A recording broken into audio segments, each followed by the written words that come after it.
Hello, you are listening to English edition of Konopný podcast dedicated to cannabis growing and another interesting information about cannabis. My name is Josef Krejčík and I'm publishing books and articles on this topic for more than 12 years. I'm wishing you a pleasant listening.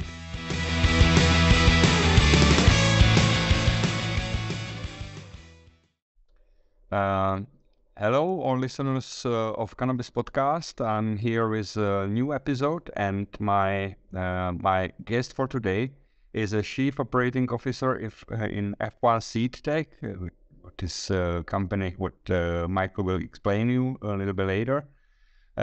Michael, can you introduce yourself a little? What is your professional background and what is your position in Royal Queen Seeds Seed Company? Of course.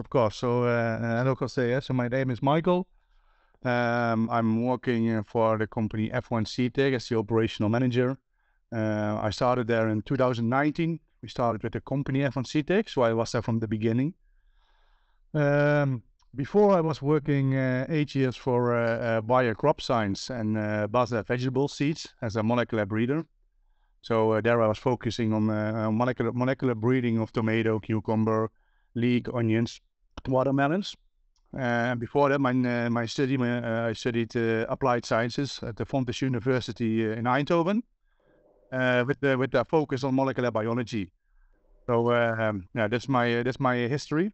Mm-hmm. And since 3 years, already a little bit more than 3 years already, 3.5 years, I'm active in the cannabis industry. Mm-hmm. And in fact, what I'm doing is I'm applying my knowledge from my study and from my previous job at the Bayer Crop Science to the cannabis industry. So in relation to professional breeding. Mm-hmm. Cool. It's big names in agriculture company, agriculture industry. Both companies you said. So I see you have a really good background. Where are you now? You work in Holland or Spain or US or? I'm of course traveling a lot because it's related to the legalization of the cannabis crop. Mm-hmm. Our headquarters is in the Netherlands, so I'm currently working from my office in the Netherlands. Mm-hmm. We are located on the high-tech campus in Eindhoven. Mm-hmm. In a very nice office with a lot of people, a lot of startup companies, also big companies like Signify, Philips, all located here with technical people. Mm-hmm. So we thought that it makes sense for us to try if we could get an office on the high-tech campus in Eindhoven. Nevertheless, we are not doing any breeding activities here on the high-tech campus. Also, most of them are not taking place in the Netherlands. We have some R&D projects in the Netherlands, but our main business is F1 hybrid breeding. I will tell you a little bit more in the coming minutes. But this takes place in Oregon, in the USA, and in Israel. Okay, cool. And in Spain, our relation with Spain, of course, is Royal Queen Seeds. F1 Seed Tech started 3.5 years ago. Was an initiative from the owners of Royal Queen Seeds. Mm-hmm. With the complete focus on breeding new genetics, and then more specific F1 hybrid genetics. Mm-hmm. And that's the relation with Royal Queen Seeds as a kind of R&D entity.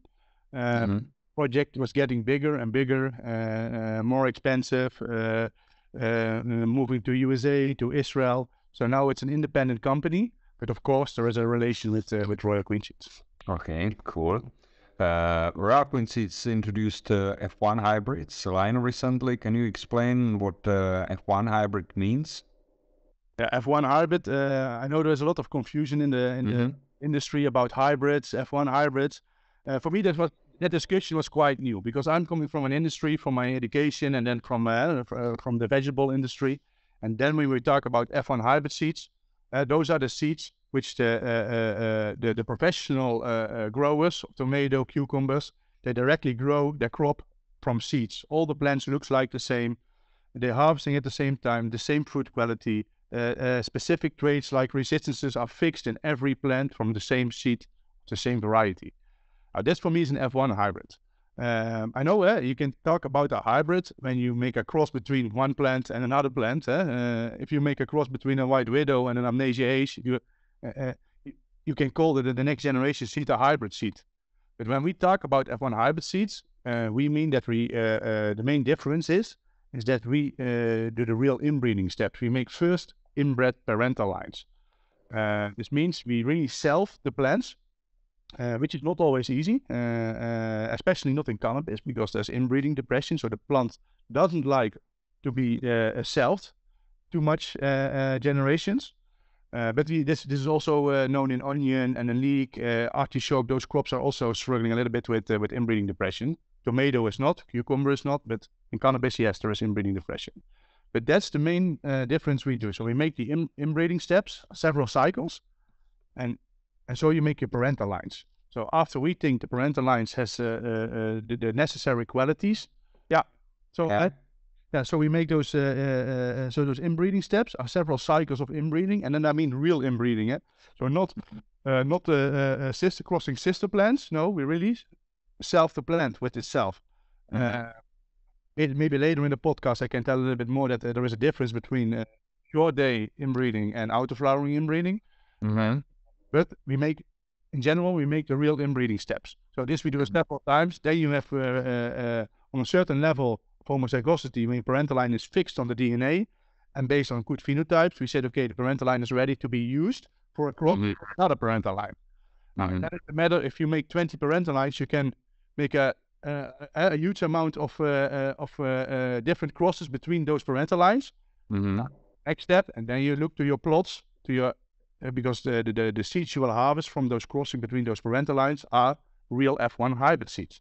So that's what we call F1 hybrid seeds. Of course, many of those F1 hybrid seeds will not pass our quality test, and they will discard it, remove, because we are not satisfied between the two crossings of the parental lines. But if you make 40 parental lines, 40 F1 hybrids per year in your breeding program, a few of them will be sufficient, have the good qualities to introduction for commercialization. That's how it works. So, and that's the main difference. I heard from the industry sometimes they say, "Oh, we have already F10, F11, F12," but that's different. They don't really make the selfings like that. They have done 10 crosses between the same group of plants, but they never make the real selfing. And why? Because first of all, it doesn't make sense to sell a parental line, which is fixed. You always need to make the intercross. I can also tell you more why that is. But cannabis plants, you will not make it to F10, F11 because the inbreeding depression is too high. The plant will not flower anymore, and you will get into many troubles. So it's very complicated to produce F1 seeds. So you can what you are saying. It means that from each grow you get when you produce seeds in a grow where you want to produce seeds of F1 hybrids, you always need several parental lines, and then you get some seeds from them. Then you test it, and then you can, for example, use only 1 or 2 batches. Am I right? Or first of all, I would like to say it's not really difficult to make them. More, it's time consuming. Yeah. You need to have a professional breeder which knows how to follow the steps, but the steps itself are not that difficult. Of course, every segment, short day, auto-flowering have some specialities, but it's not really difficult. You need to have a specialist, a breeder, which knows what to do. You need to have enough space, and it is a numbers game. The more plants you eat, the more chance of success you will have. And you need to have time, and that's a critical point in the cannabis industry, time. So we need to have investment. We need to spend a lot of money in several years, because we started with the breeding of auto-flowering crop in Oregon. That's our auto-flowering breeding. 2016 already. So, and now the varieties you see currently with at Royal Queen Seeds, the F1 hybrid auto-flowering, are coming from this pipeline. So the breeder already started in 2016, and now, to 2021, commercial hybrids were out. So 5 years after, started breeding the first commercial product. That's in the cannabis industry. Most of the companies are not accepting that, and people are investing money. They want a return of investment on much shorter term. Yeah. That's what I meant. The difficulty that is the time. So, Yeah. and coming back to your question about the F1 hybrid seeds, when you that's like also a little bit. There are two reasons of F1 hybrid. So when you breed parental lines, Jose, they start suffering from inbreeding depression. So they will start looking a little bit ugly sometimes. So they show later flowering, less good flower structure. They stay smaller. That's because of the inbreeding depression. Yeah. You could it's maybe a little bit a strange thing, but can compare it if you do with your family or with your sister, like human beings. That's what's happening with the cannabis. So what happens when you cross those inbred lines, so those two parental lines, which are a little bit looking, they stay small, maybe a little bit flowering, not they are not good enough for bringing them. You cannot sell them for commercial flower. But when you cross them from two different genetic sources, you get an F1 hybrid seed, which shows heterosis effect. So those plants coming from those maybe a little bit ugly looking parental lines, the next generation, the F1 hybrid seeds, they look better, they look more healthy, they are bigger, they have more yield, they are stronger, and that they call heterosis effect. So that's one reason why the F1 hybrid methodology is famous. But of course, there is also a protected a commercial protection built in, because people which are buying F1 hybrid seeds, the ones, for example, from Royal Queen Seeds, of the professional market, which buy from F1 Seed, they cannot make seeds. They cannot make the same seeds. So they can only grow directly on those seeds for flower production. They can harvest, but they need to come back to us find the same seeds. That's a kind of that's why you have companies like Bayer and Monsanto, and they're now one, but they get big, of course, because you need to come back to buy the same seeds. Because if they make the outcross, Jose, they are back from the beginning. So they need to they need to start breeding again how we started. Yeah. That's what I also understood is advantage also for, let's say, it's on one hand, it's advantage for growers that they can reach better results, but it's also advantage for seed banks or seed producers, because you have to always come back to buy the same seeds. You simply say you cannot produce quality seeds from F1 hybrids. Yeah. No, you will not. Yeah, you will not get the same crop. So that's important. Yeah. But indeed, what you are saying is very important. Yes, there is a protection for us, so people need to buy, growers need to buy against seeds. But this is also the reason why we can create better seeds. Because if there is no money coming back, if people can buy one-time seed and they can produce the same variety again, then companies like F1 Seed, Royal Queen Seeds, they will not spend more time on really research. Yeah, it makes sense. You often mention autoflowering strains. So does it mean that Royal Queen Seeds is now focused only on autos, like F1 hybrids for autoflowerings, or they do also photos? We have two programs. So we have a resource allocation of 50% goes to autoflowering, and 50% goes to short day breeding. In Oregon, it's completely autoflowering breeding. Okay. Israel, we do completely focused on short day breeding. But there we started in 2019, 2020. So like I said, we are a few years behind. So takes us more time to be able to introduce short day F1 hybrid seed. Yes. Okay. So the expectation is that we visited already some first F1 hybrid trials in Israel last winter. Yeah. So the expectation is in the 2024, there is a chance that we will come with the first F1 hybrid short. Yeah. Cool. So can we say that F1 hybrids are stable enough? Are the plants of the same height and same structure and ripening time? Is it correct? Yeah, that's the main goal of the F1 hybrid seed. Yeah. So F1 Seed Tech, we are focusing on supplying those seeds, F1 hybrid seeds, to the professional market, to the LPs. So North America is our main core market. Growers in California and Canada. So they can only make the switch from cutting if we provide them seeds which are stable, consistent, and uniform. Yes, the crop is so they will have the same height. The flower quality will be the same between all the plants. So you don't need to, when you grow from traditional seeds, sold by the majority of seed banks today. You see differences, phenotypes. And That's right. And I understand that home growers sometimes like to have some variation. Because if you buy 3 seeds, then it's maybe nice to see, oh, this one is my one of those trees. That's the best one with the big colas and with the you name it. But that's a little bit When we provide you 3 seeds, you will have 3 similar plants with more or less the same height, the same maturity time. Of course, we have some other traits we are focusing on. That's the harvest index.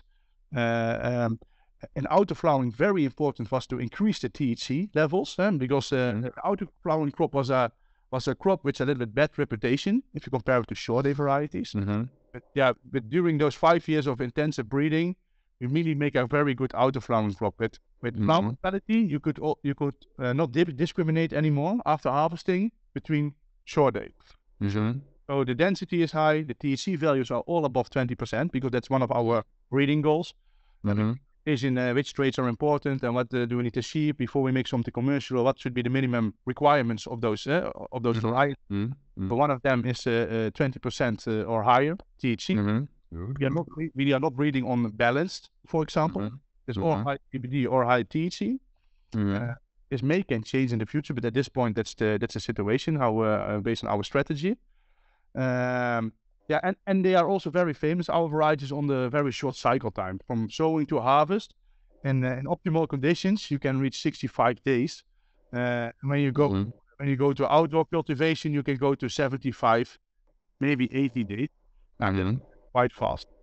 Yeah, cool. So it means that what it was like for me personally, I prefer like stable strains. I expect when I put 4 seeds in 4 pots that I will get the similar plant.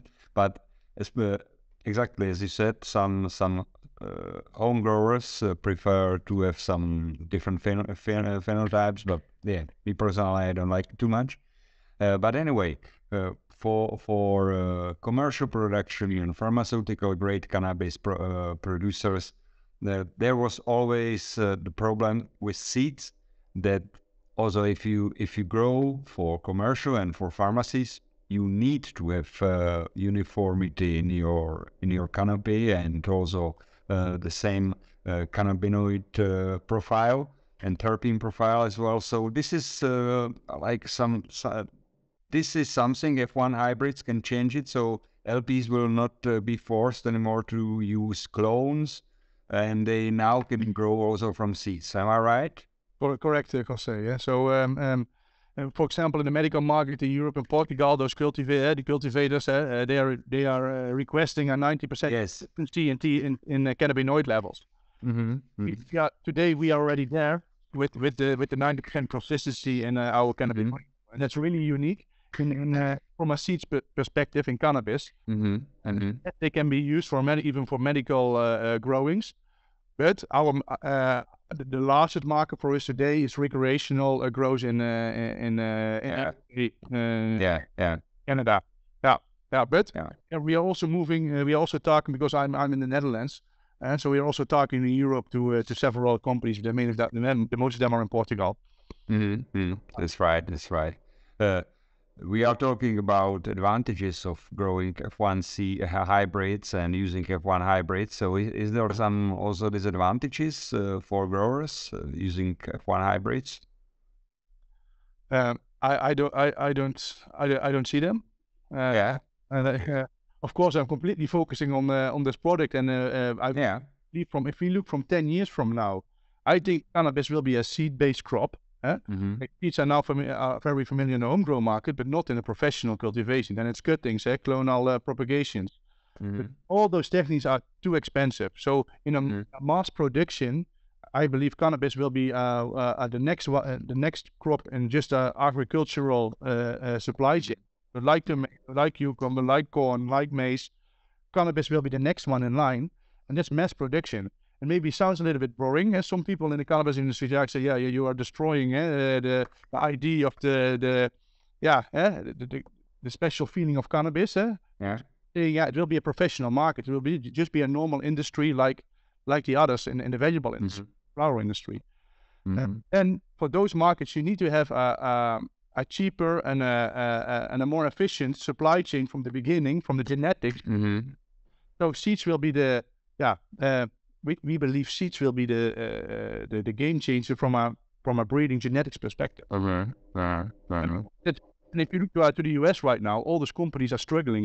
They are losing a lot of money. The stocks are decreasing. And one of the reasons is that they're really struggling with the genetics. They have every different warehouse in different locations per state. They have their own breeding, their own mother plant stock, their own. It's all organized per location. But if you can just buy seeds from the same variety, and next year you can again buy the same seed from exact same variety, you know what to expect. You can optimize your conditions, and you don't need to focus anymore on separate breeding activities per location, and just buy seeds from Seedtech, for example. Yeah, so seeds will be the cheapest way how to grow, and also seeds. Of course, we know that seeds have some advantages comparing to clone. That usually crop is a little bit better, like yield is a little bit higher because of different structure of roots and so on. Rooting is better indeed, Jose. Yeah. You see here, it's easier, so you are losing less plants in comparison to the clone and propagation technology. And we can ship worldwide. So that's right. If you need to ship tissue culture or cuttings, you are coming a completely different regulation part. Which is too complex today. So with seeds, our seeds go to Australia, New Zealand, name it, Asia, Africa, Europe. It's going everywhere. Cool. How many strains are now available in Raw Queen Seeds portfolio? You know, it's 10, 20, 5? 8, I believe. They have 8. 7 of them are a high THC, and one of them is the CBD F1 hybrid. Yeah. By the way, I can check it on the Raw Queen Seeds website, and everybody check it. All listeners can check it on the Raw Queen Seeds website, which is rawqueenseeds.com, I think. For Czech, it's .cz. So also, I think what we are talking about here is Maikel. We will find an article dedicated to this episode of Cannabis Podcast, which you will find on www.bestseller.cz. And you will find also a link under in the description of this episode. Maikel, we were talking about advantages. We are talking about disadvantages. Is there something specific to grow these F1 hybrids, or if I buy the seeds, do I have to have some new knowledge, or I will simply follow the way how I do it every time? I would start how you're doing it every time. So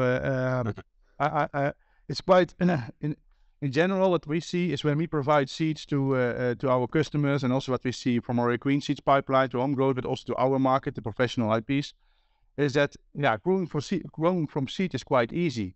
Just putting your seed in a plug, keep it wet, and the rooting is quite strong. It starts growing, and it's quite a new-proof seed. What we also see is that because of this heterosis effect, is that the beginning stage of those F1 hybrids are always stronger than the traditional seeds. So if you light intensity is a little bit too low, or something with your watering, those F1 hybrid seeds are stronger to survive such setting, which is not optimal in comparison to traditional seeds. We have seen it already for, I believe, 10 times in comparisons between the two group of seeds. It's nice to see. But in relation to growing, I'm not a specialist in fertilizers, nutritions. That's not my piece of cake. That's my colleague in the USA and in Spain. So then we should do a podcast with one of those people. But in general, what we see is that but it's in general for autoflowering is currently they are in a Dutch trial together with the short day varieties. We have the autoflowerings next to them. They are going into a 12-hour cycle. So this is the first time we will see our plants not in 18 hours, but in a 12-hour cycle. Or because outdoor we have a lot of data, greenhouse, low tech, and we have also a lot of data. But indoor we are now looking more into this last month. They are still performing fine, but what we see is that the cuttings and the tissue culture needs more EC, so more feed instead of the autoflowering seeds. That's what we notice right now. Good, good. Do you have some favorite strain from Ragweed Seeds line? I see there is a Milky Way, Titan, Orion, Cosmos, Medusa, Hyperion, Epsilon, Apollo. I see 8 there, and one is CBD, right? Yeah, correct. If you look at THC, my favorites are Orion and Medusa. Okay, cool. And Medusa, I can tell you, that's it's not a secret anymore, but the Medusa, we will introduce later this year with F1 seed to the professional markets. Cool, cool. Are F1 seeds like more expensive than let's say normal one? I don't want to say normal, but yeah. We say then traditional seeds. Yeah, traditional. Okay. Yeah. They are more expensive, but the reason is because of the breeding operations. We need to have greenhouses, energy, people, breeders coming from the universities with PhD, which are coming from the professional vegetable industry. So we need to, the salaries are higher. It's a legal operation. So it's all those seeds are made. Maybe good to mention, all those seeds are made in licensed locations. All in Israel, completely licensed. So all of this costs money, and especially the years, the cycles we need to run before we have a commercial product. Yeah, that's what you are paying for. Yeah. In which part of Israel, if I can ask, in which part of Israel you are your production site? It's north, south, or? It's more to the mid south. It's close to the Gaza. It's a little bit south of little bit south and left to the Gaza stroke of Beersheba. You know where Beersheba? There is it's in a kibbutz. Yeah. Okay, I've been to Israel once to visit some production site as well. So yeah, it's interesting. I could advise anyone to go to Israel. It's a very beautiful country. Yeah, definitely. Definitely. And they have a lot of licensed locations because they have a very big medical market. So export is not that big here. It's all quite also for them, but the medical market it's really they have I believe 800 licensed producers in Israel, and a lot of medical clients. So and also the universities in Israel they are focusing. They are giving education in the cannabis. Yeah, the most advanced in the world in that perspective. Yeah, that's right. We also have on university. We have there is a Czech professor Hanu. He's working in Israel for a long time. He have been working together with Dr. Meshulam. So yeah, there are also some Czech roots in Israel to cannabis research. Is it? This is only a technical question. Is there some difficulties to import seeds from, let's say, Israel or US to Europe? Because now it works. If I go now to buy seeds to local seed store or cannabis seed store, I cannot buy seeds for using them in a soil because it's not legal. Even if it's CBD seeds, I can buy it like souvenir, you know.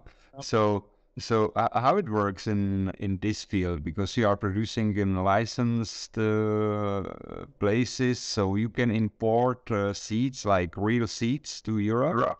You need some phytosanitary certificate, or how it works? Yeah, so to be honest, most of my time is going to these activities. So export, getting seeds on the right locations. In Israel, we are just doing breeding, but we are not producing seeds in Israel. So we there are parental lines and test hybrids. We are not producing seeds. In Oregon, we are producing seeds. We're producing our commercial seed. But from Europe, so I'm located in Europe. I think our warehouse where we do the seed cleaning and the seed preparations, etc. But yeah, it's complex, but especially because we are doing it completely on the legal way. So we are only shipping seeds with phytosanitary. Sometimes certificate of origins. Yeah, that's how we transfer seeds. So F1 Seed Tech is only selling seeds to licensed producers. So people from the USA or in Australia or in South Africa showing their license. Now with this license, we most of the time we will ship them from the Netherlands. The advantage from the Netherlands is that the Netherlands is a quite friendly country in case of seed cannabis. So can easily request here phytosanitary and all the documentations.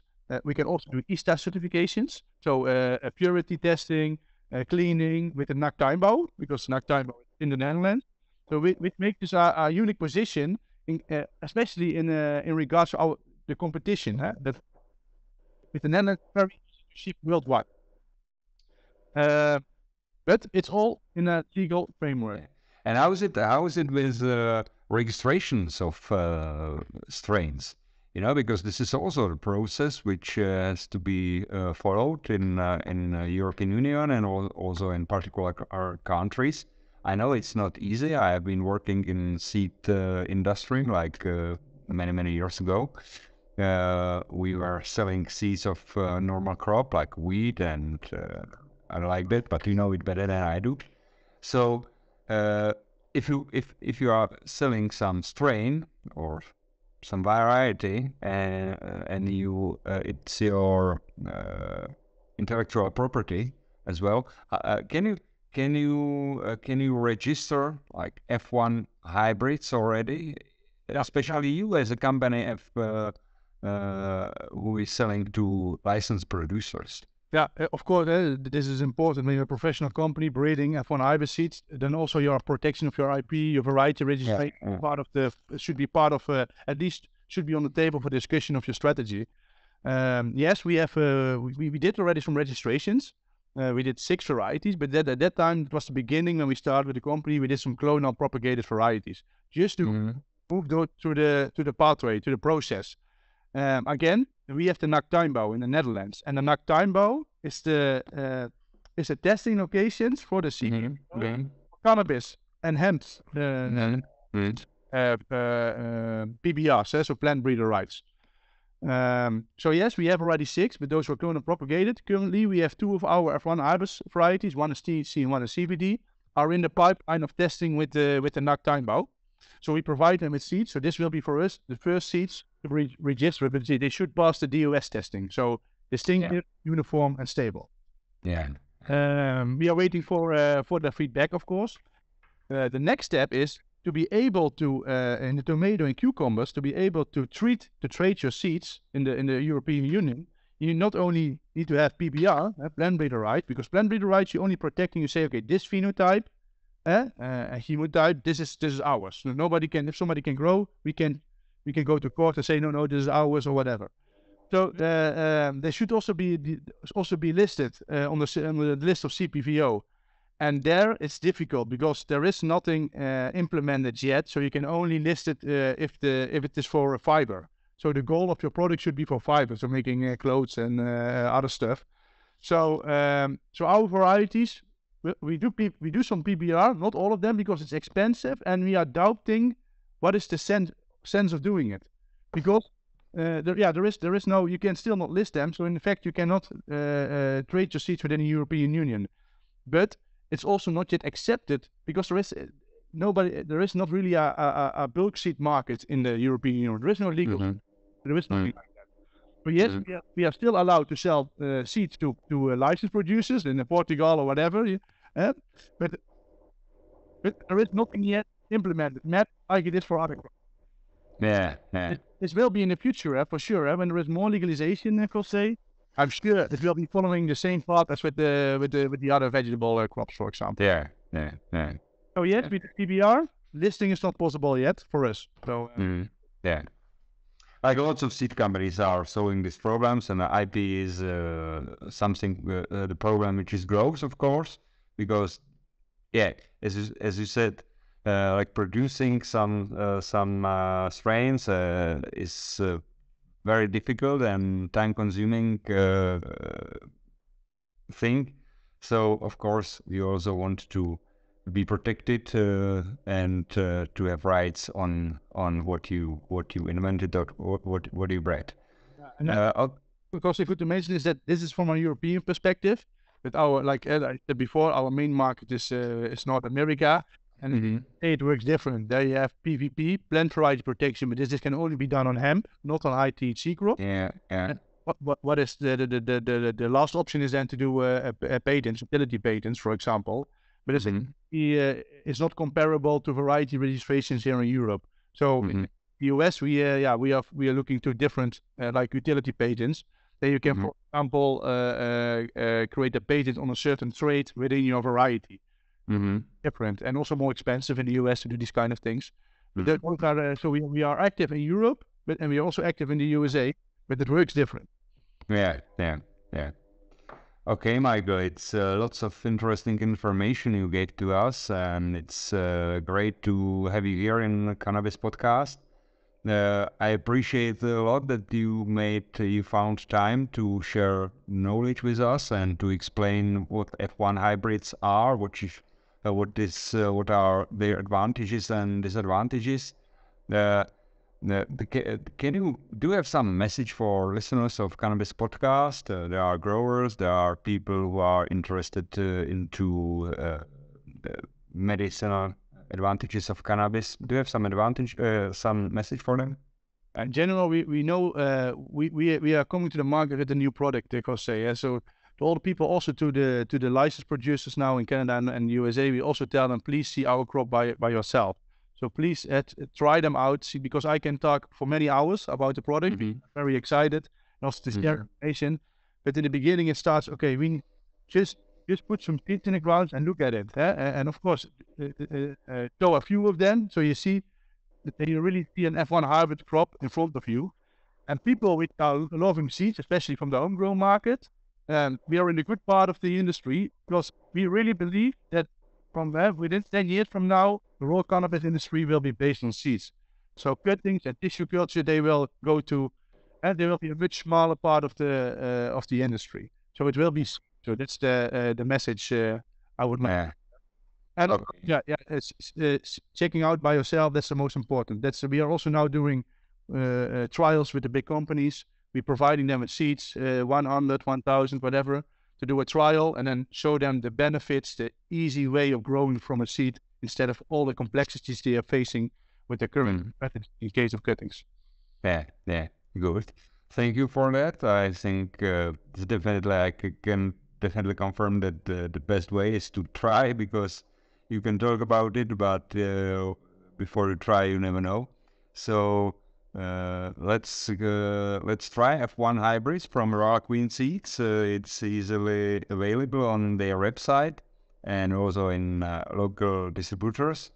Michael, thank you one more time for your time, and I wish you good luck with all your projects, and I wish also good health to you, and I believe that this is not the last time we talk to each other. It was nice talking to you. I enjoyed the podcast, the conversation, and I keep up the good work, and speak soon. Yeah, perfect. Thank you, Michael. Bye-bye. Bye.